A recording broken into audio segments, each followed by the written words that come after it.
Welcome students. आज राजनीति विज्ञान चैप्टर 5 अधिकार से संबंधित टॉपिक्स को हम लोग पढ़ेंगे। वीडियो के लास्ट तक बने रहें, सब्सक्राइब करें, बेल आइकन पे क्लिक करें, ज़्यादा से ज़्यादा लोगों को शेयर करें। अधिकार चैप्टर का नाम है अधिकार। अधिकार का अर्थ अधिकार किसी व्यक्ति द्वारा की गई मांग है जिसे सार्वजनिक कल्याण को ध्यान में रखते हुए समाज स्वीकार करता है और राज्य मान्यता देता है तो वह मांग अधिकार बन जाती है। समाज में स्वीकृति मिले बिना मांगे अधिकार का रूप नहीं ले सकती है, इसलिए मांगों को अधिकार बनने के लिए मान्यता जरूरी है। अधिकार क्यों आवश्यक है?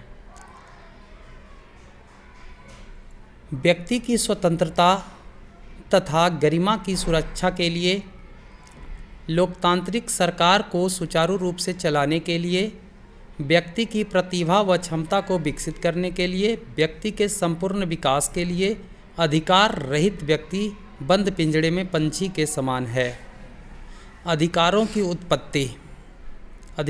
उत्पत्ति की बात करें तो प्राकृतिक अधिकारों का सिद्धांत जीवन, स्वतंत्रता, संपत्ति, प्राकृतिक अधिकार 17वीं और 18वीं शताब्दी में तथा आधुनिक युग में प्राकृतिक अधिकार अस्वीकार, मानवाधिकार सामाजिक कल्याण की दृष्टि से महत्वपूर्ण है। मानव अधिकारों की विश्वव्यापी घोषणा की बात कर रहे हैं तो देखिए, विश्व के समस्त देशों के नागरिकों को अभी पूर्ण अधिकार नहीं मिले हैं। इसी दिशा में 10 दिसंबर 1948 को संयुक्त राष्ट्र संघ की सामान्य सभा ने मानवाधिकारों को सार्वभौमिक घोषणा की स्वीकार कर लागू किया गया है 10 दिसंबर 1948 को, और उसी दिन से मानव अधिकार दिवस प्रत्येक वर्ष 10 दिसंबर को मनाया जाता है।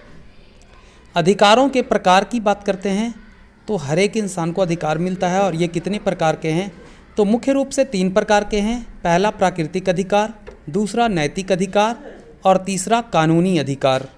हम प्रत्येक अधिकार के बारे में आपको बता रहे हैं। प्राकृतिक अधिकार जन्म के समय मिला अधिकार, जीवन, स्वतंत्रता तथा संपत्ति का अधिकार। नैतिक अधिकार व्यक्ति की नैतिक भावनाओं से जुड़े अधिकार, माता पिता की सेवा करना, शिष्ट व्यवहार, सच्चा चरित्र, आदर का भाव। तीसरा कानूनी अधिकार जिन्हें राज्य ने कानूनी मान्यता दी है, जिसे हम कानूनी अधिकार कहते हैं। मौलिक अधिकार बहुत ही इंपॉर्टेंट टॉपिक है आपके लिए, और ध्यान से याद रखिएगा। मौलिक अधिकार के अंतर्गत स्वतंत्रता का अधिकार, समानता का अधिकार, संवैधानिक उपचारों का अधिकार, शोषण के विरुद्ध अधिकार, धार्मिक स्वतंत्रता का अधिकार, सांस्कृतिक और शैक्षिक अधिकार, ये सभी मौलिक अधिकार के अंतर्गत आते हैं। याद रखिएगा, बहुत इंपॉर्टेंट है। अगला राजनैतिक अधिकार की बात करें। राजनीति से संबंधित अधिकार राजनैतिक अधिकार होते हैं, जैसे मत देने का अधिकार, मताधिकार, निर्वाचित होने का अधिकार, सरकारी पद प्राप्त करने का अधिकार, कोई भी गवर्नमेंट सर्विस है तो उन्हें अपने पद प्राप्त करने का अधिकार है।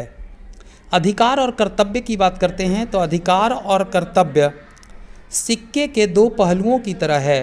एक पहलू अधिकार है तो दूसरा पहलू कर्तव्य है।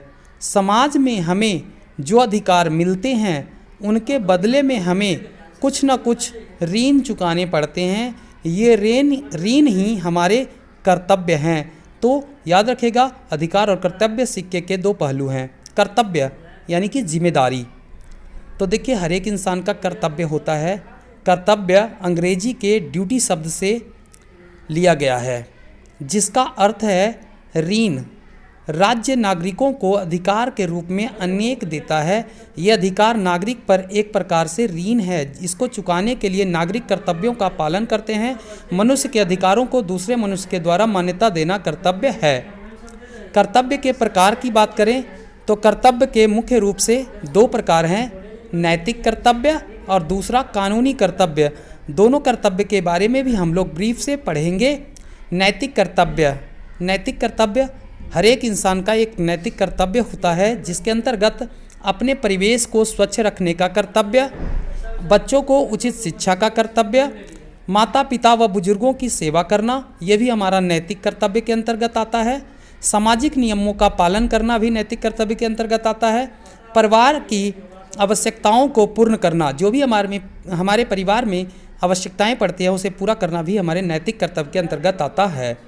कानूनी कर्तव्य की बात करें तो कानून के अंतर्गत आने वाले कर्तव्य कानूनी कर्तव्य होते हैं, जैसे कानून का भी संविधान का सम्मान करना, देश की रक्षा करना, नियमित रूप से कर देना, टैक्स देना, राष्ट्रीय संपत्ति की सुरक्षा करना, राष्ट्रीय ध्वज व राष्ट्रीय गान का सम्मान करना। हमें हमेशा राष्ट्रीय ध्वज और राष्ट्रीय गान का सम्मान करना चाहिए।